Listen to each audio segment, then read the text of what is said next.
Welcome everyone to another show from Straight from the Paws. Today I have some very familiar guests with me. I'm sure you'll recognize both of them. Right here I have Cindy, and she is our ACO from Fall River, and she's the supervisor. Hello, Cindy. Hello. It's good to see you again. You don't have to look like a hostage. No, you can look like we're not really making you be here. We really are.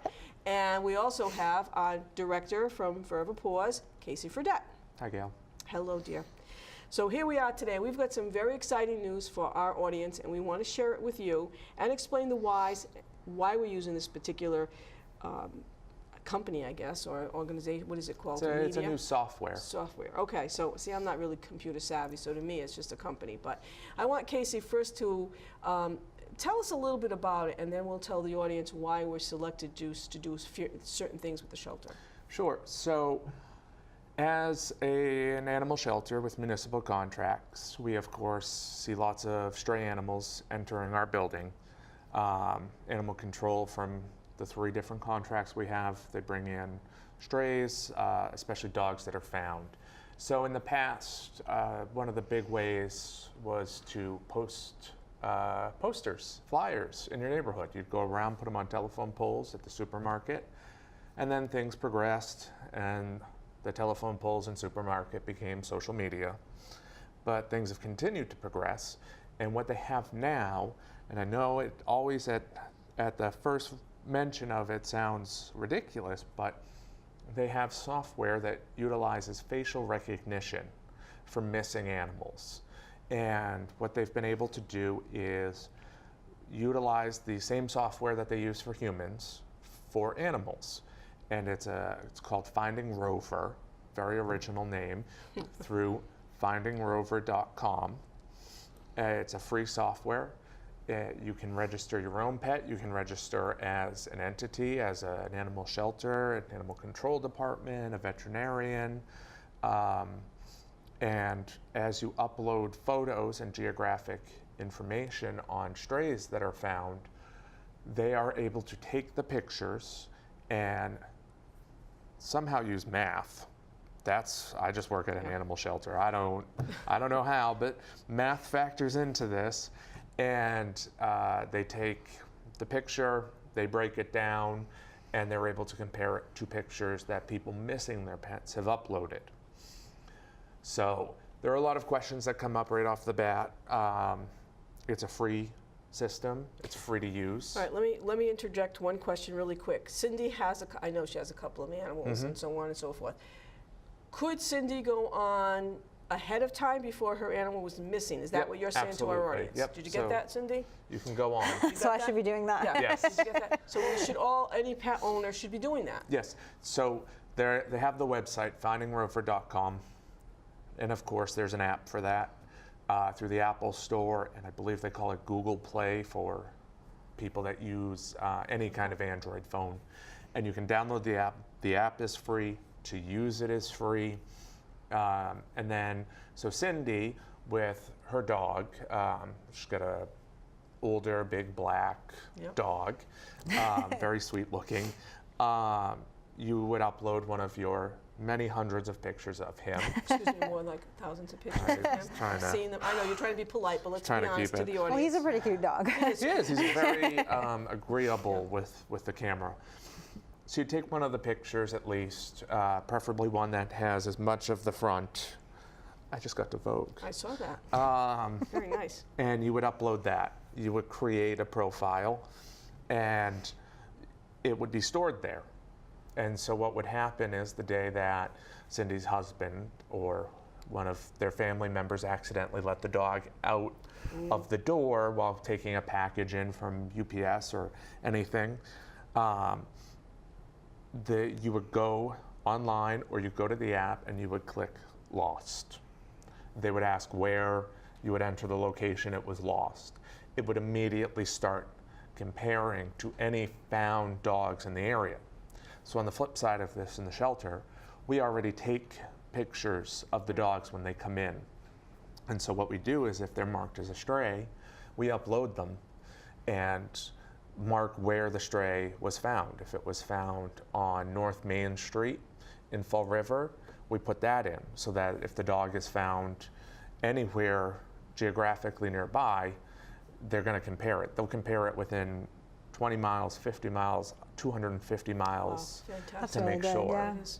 So all of the animals that Cindy and her other animal control officers that work with her are finding, we're able to put them out on this software and have the comparison.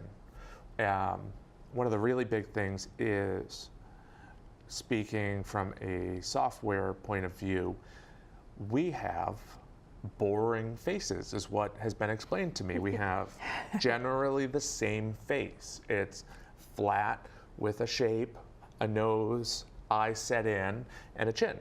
It's generally the same. I am told that for the software, it's actually, with animals, it's a lot better. They have long ears, pointy ears, flappy ears, hanging ears. Their eyes are different, they sit different. So it's a lot easier for the software to identify the same dog from two pictures than a human. My point I'd like to share with the audience too is this. As a foster mom for many, many years, and I won't date myself, thank you, Cindy says, she says she's known me many, many years. And I just want people to know we have a foster at home right now. We have a little Chihuahua, and she got out yesterday. I mean, and I've been very, very aware, trying to watch her and stuff. She went down my front steps. And I know you're not supposed to run and chase them, but you have to, obviously you have to get her back. So I'm going to say with the shelter and for my own self as well, as soon as I get a foster in the house, and we should put that on our app, foster applications, is that they've got to put this animal up in front. I mean, you'll do it from the shelter anyway, which I understand, but like sometimes things get changed and you get a foster home and you're not really sure, you forget about it. This way, you got a 10-day hold, get the animal in right away, because yesterday I was like panicked. She did finally pancake and stop. That's good. Thank God. So scary. I know, and no leash on her, and I'm calling her, and and not supposed to chase her. It was pretty hectic, and it was scary. So I'm thinking about that, and you just want to make sure that the people out there know that. And even for your own dog, you always think, oh, I won't do that, but you don't know if someone's going to walk. You open the door and you get in the mail. The mailman's right there. The dog takes off. They can't help it. That's natural instinct for them. Yeah. They just want to run and have a good time. I think she thought she was going for a walk. And she saw me open the door, and it was like, escape. And I was like, oh my God. So like a maniac, going up the street, yelling, screaming, come on, calling her back. And thank God she came back. So, I think it's very important that we understand, that we're their protectors, and we have to watch out for them. So we really have to make sure that they're comfortable, and this is just another way of protecting them. Let's talk a little bit about social media for a minute. We talked about the, social media after, the newspaper and the flyers when the kids were, when I was younger, I should say, they'd draw the picture of the animal. They didn't have pictures, whatever. I'm dating myself, not really. They'd have the pictures and all that, but they'd be out there with the poster, and you'd feel really bad. But social media, Cindy, have you ever had any experiences? Because I've talked to a couple of ACOs that have had some tough experience with that. Have you had anything going on?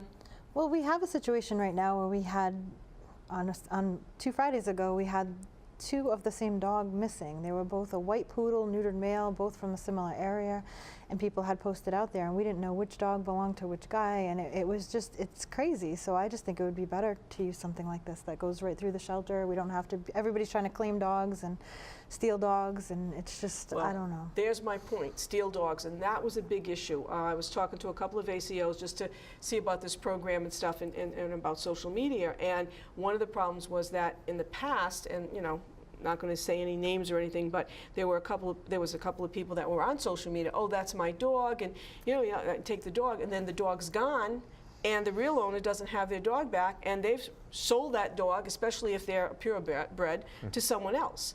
And so then you don't know who's legit and who isn't. There are legitimate sites out there. I know we have some city legitimate sites. I see them. But it's also very difficult. You don't know who's legit, and you don't know who's on the legit site that's saying that they're the owner, and they're really not. It's very so easy, it's yeah. very difficult. This way, we sort of have, I don't know, would you say not definitive proof, but... Well, so it creates a safety layer because you put the poster out, you put it on social media, and it gets shared, which is great. But also included in that is either your home address or at the very least your general neighborhood, your phone number, and as much information, because when your pet goes missing, you're going to start giving out every bit of information because you don't want to miss the piece of information that might connect you to getting your pet back. So one of the problems we've seen with social media is the worst of us out there. They've found ways to take advantage of that, to threaten people, harass people just for sport. We've seen instances where people have called and given the information and claimed that they had the dog, and of course they didn't have the dog whatsoever. They threatened to harm the animal. They just generally used what they found on social media to harass the people because they got something out of it. Whatever sick, twisted thing they got out of it, they got that. Right. And so this helps remove that element to a certain extent because you're using the pictures and you're using the math and the science behind it to match the animals up. So your information, you're putting where you've lost the dog, you're putting your contact information, but it's not being flooded out to the masses. It's being compared to the other information that's being entered by the shelter. So it adds a security layer there that people will always find a way to be terrible, but this will just set up one more roadblock for them to being terrible, to people falling victim to scams and schemes.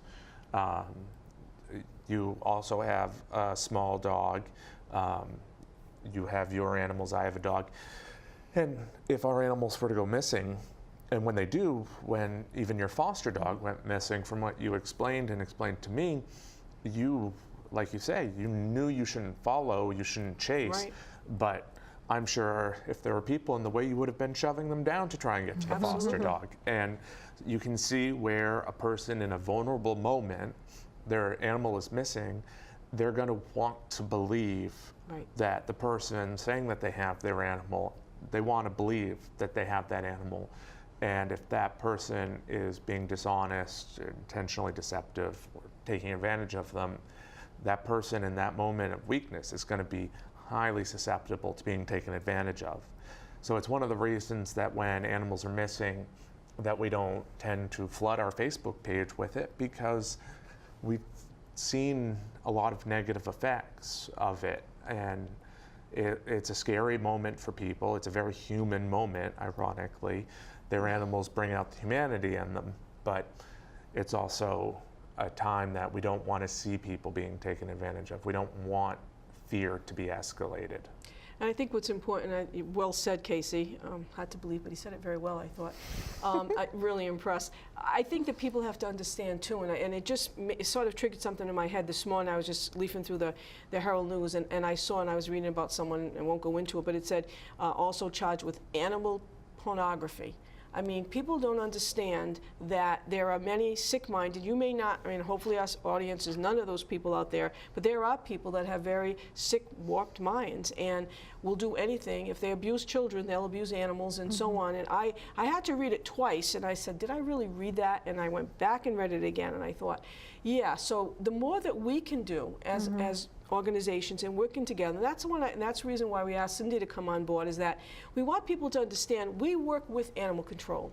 You know, all 3 towns that we work with, city, town, we work with them, and we work together to try to do the best that we can for each and every animal that comes to our shelter. Now, Cindy has brought us some very interesting animals along the way, to say the least. But so let's just say, could we? Let's say she's brought a rabbit in, and someone has they could do a rabbit as cats. Yeah, the species doesn't matter so long as they're. Eventually, the point is that there needs to be a corresponding picture, someone looking for it. I'm sure. How often do you see strays? Would you say in your city? Strays are every day. It's an Yeah. everyday thing. And everybody says, oh my God, my cat got out. It's never been out before. I can't believe it. It doesn't have a collar because it doesn't go outside. So you need to do this. It'll get out once, it'll be gone. It'll end up in my hands and it won't, a black cat is a black cat. It's just better. It's just a better system, I think. And we do microchipping, which hopefully our audience knows by this. We mention it quite a few times. We do the microchipping. But what's the second part that a lot of people don't do, Casey? They don't register the microchip. Exactly. So even though the microchips, if you adopt an animal from Forever Paws, as part of the adoption fee, it comes microchipped. And it's a free lifetime registration. So if you move a lot, or if you never move, but you are able to go on, update your information, your new address, your new telephone number, spouses come and go, you can update those as you go along. Not in your case. Oh my God, I hope not. So and if you come into the shelter and you have an existing pet, we can also put a microchip in. There's a one-time fee for the implant, and it includes the lifetime registration. So it's an awesome tool to have. It's something animal control, they scan for the microchips, we scan for the microchips. But this is just a great catch-all. It's a fail-safe. If the microchip malfunctions, if the reader doesn't catch it, if the person scanning it doesn't scan the spot where the microchip is for some freak reason, and then if you are utilizing this Finding Rover software and this Finding Rover system, then at the very least you have this safety net behind it. People that are proactive and get microchips, they tend to watch their animals. They tend to be, but I'm sure you must see strays that have gone loose by people that are insanely protective of the animal, people that the animal comes and goes. I mean, how often do you hear various stories? It's every single day, and it's even with my own dogs. I mean, I take them off leash in places, and sometimes they'll see a deer, they'll see something. It's that panic moment. So I think it's a great idea. I think the fact that it works with 200 miles, 300 miles, whatever. I think that's awesome because my dogs travel with me, so they could get lost in other places. So, and the foster dogs, I mean, they don't even know where they are half the time. Exactly. So they freak out, they run out the door, they don't know where home is. So now you've got this lost dog that could be running for miles. So I think it's an excellent idea. Well, we're trying really hard now for our audience. I've already got my dog, and I don't have it microchipped. What do I call Forever Paws and ask them to microchip it? Yep, absolutely. You can call, make an appointment. It's easy. It's just helpful if you call to make an appointment, because then we can get you in and out, as opposed to if you just show up. You might have to wait while we finish adoptions, finish dealing with animal control, whatever it might be. But it's so simple. It is literally the size of a grain of rice, the microchip. It goes in just like any other shot. It goes into the subcutaneous level, so it goes between the shoulder blades in through the skin, in there, just kind of free floats around in there. Doesn't bother them. There's long-term studies at this point, because microchips have been used for dozens of years by now, and the vaccines they're cause a lot more negative consequences than these microchips do. We as a profession, as an industry, vaccines are given on certain parts of the animal, so that if a tumor does end up happening, you're able to amputate the leg and save the animal. But the microchips, they're completely benign. They just sit there. I appreciate you sharing that, because we just had a lady come in, her dog was missing. I think actually it was from Fall River, and she had just gotten the dog. Her daughter had given to her as a present or something, and the dog got loose, and she didn't want her daughter to know, and she didn't. And then we explained to her, well, you think you should get the dog microchipped? And she started crying. I mean, she was upset. No, you can't microchip. That's going to hurt. And I'm like, no, you don't understand. So we tried to explain it to her, and she said, okay. When she had more money, she was going to come back, and she paid her fees. She just wanted to get the dog, obviously, but she hadn't done anything at this point. Rabies or any of that stuff. She had it for several months. So, don't wait. You never know. You just don't know how Never quickly something know. can happen. No, it can be really quick. It can be a matter of a door, a gate, a freak accident. And the microchip, again, it's the one-time fee. It's not a lot of money. It's a lot of protection. And then finding Rover, like I say, it's completely free. There's no charge. There's no subscription plan. The entire thing is funded by the Petco Charities, which is a pretty enormous foundation that does a lot of charitable things. It's been up and running for, I believe it's around 4 years at this point. This isn't some new startup that could work out or not. Right. And it's operated by one of the major pet finding websites, adoptapet.com. So it's safe, it's effective. They're able to, they have a 98% accuracy. 98%. That's awesome. That So is it's awesome. it's really fantastic. Last year, for instance, we took in something like 350 strays in 2017.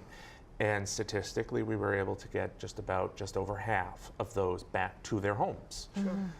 Because of course, they're stray. We consider them stray if they're found at large, I believe is the appropriate term. But within that umbrella term, we don't know if they've been abandoned, purposefully put outside, Right. if the owner's moved, if they're, like Cindy had said before, some animals will travel back to where they've lived.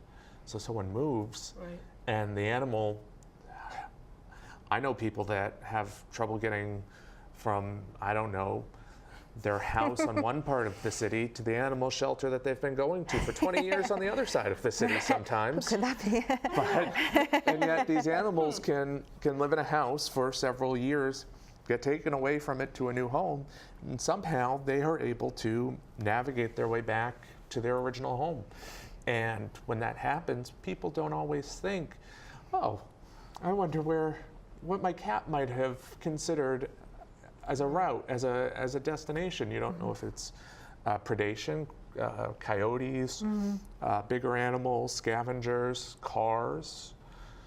So A lot of fears out there, and then they do what they have to do at the moment, and then some know where they're going, and it's like humans. I mean, some are really smart, and then we have some that are not so smart.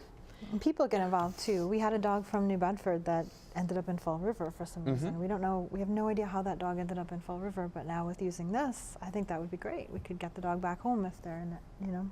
Because they don't, people call up and say, it was my dog there, my dog's name is Scruffy. Okay, okay, can we get a description of Scruffy? Well, and they're nervous and they're upset, and you understand that. And I want people to understand too, at Forever Paws, because we're not really wealthy or anything. We have people up front that are clerks, that are volunteers, and they're not there on a daily basis. They work 1 day a week. They volunteer for the time we're open, 11 to 4. They answer phone calls, and they're trying to help the customers, but they don't know all the animals there. They've got the computers in front of them. Thanks to Casey, we have a new program at the shelter. It's taken us about a year to get acclimated, for them to get used to using the computer. Now we've got enough computers that they have one up front. They can look up the dog, see what the dog, but give me a description. Don't tell me the dog's name is Scruffy and expect me to find Scruffy, because Scruffy doesn't come in and tell us his name unless he's got a tag on. well, it's really amazing. If you look at the statistics and you stop and compare, statistically, very few animals respond to their name when queried at entry. Really? It's amazing. You ask, are you Scruffy? They almost never say yes. Wow, that's amazing. They don't even give you a look? No, nothing. Nothing. Nothing. Wow. There's a lot of animals. Every animal is very unique to us. Your dog, I look at your dog and you've got a little dog, long fur, big pointy ears. Yeah. I think it's black, cream, white. Your dog, old, graying, black. It's kind of a labbish looking breed. My dog, small, 3 legs, long, but to you know that there's the white spot on your dog's ear. Right. I've never noticed it. I've seen your dog for 2 years, more than 2 years, but you know that. You know that your dog's left rear paw has a toe that doesn't have a nail. So there are very specific details that only we know. And the way this relates is, as animal control, as the shelter, when we're taking these animals in, we're paying attention, we're surveying the animal.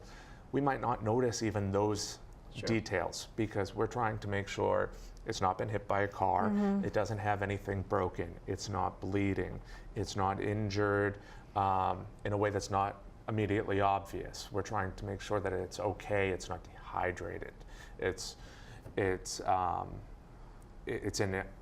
a healthy shape, because if it is injured, that's our first priority. We want to make sure that these animals, especially animals that have been wandering the streets of Fall River, New Bedford, through Westport, we want to make sure that they're okay. And if they need medical attention, we get it for them. But second to that, the departments want, and us as a shelter, we want to reunite these pets back with their homes. And so we do try and take in as many of the details, but the owner knows the most. Right. The owner is going to notice things, and the only substitute for that is a photograph. Absolutely. And so by using the photographs can pick up that white spot on the ear or whatever features. Right, we just had a cat come into the shelter on Monday when I was there, and it was a big, fluffy, yellow cat, so on and so forth. And immediately one of our staff members went over and she said, I'm going to compare, and I'm going to look at them. I'm going to look on, on our pictures and see and take a look. And she's looking, no, and then it would happen to be the cat's name was Charlie. And she said, well, no, this is a male cat, and no, a female cat. And I said, well, I know a little girl named Charlotte, and her name's Charlie, and it was a girl. It was a girl cat. It wasn't, unfortunately, it wasn't the owner's cat. It wasn't the same cat, but she did look it up, Yeah, and we were able nice, to see by the picture and so on. Instead of disturbing the cat, had just been brought in because the cat was upset, and there was another one coming in, looked very, very similar, but she's telling me, oh, the V up here, and I'm looking, and I'm like, okay, because I'm not familiar with that type of stuff, scrutiny that they do with the staff as well, once they've had the cat there for a while. But again, when a cat comes in, or a dog, like I know my foster dog I have now, she was fearful. She was a fear biter. She wasn't letting the staff near her. She didn't want anybody touching her, and she was overly aggressive. But now she's doing much better. So, well, we're going to have to wrap up really quick. Does anyone have anything else they want to add to this? It's just this software is great. You can go download it, totally free, and like what you were just saying, it helps remove human error. Because human error is unavoidable, it's massive, and if we just submit ourselves to the world of computers and technology, they'll fix everything. Yeah, I'm not sure about that, but Yeah, at least close enough. You think so? I know, and so now that I understand, I want to go home and make sure that I register my little girl too, so that she can have some. And you better make sure that you do the same. I have a lot of registering to do. Yeah, so we'll try to get that done. But folks, again, we're always trying to provide you with the best information for your animals and your pets, because for most of us, they're part of our family, and that's what's the most important part. We identify, fingerprints for our children and so on and so forth. So remember that. And if you have any questions, I'm sure Casey would be more than happy to answer some. But go on the computer first, find the information, and then call up if you have any questions. Again, thank you for joining us from Straight from the Paws.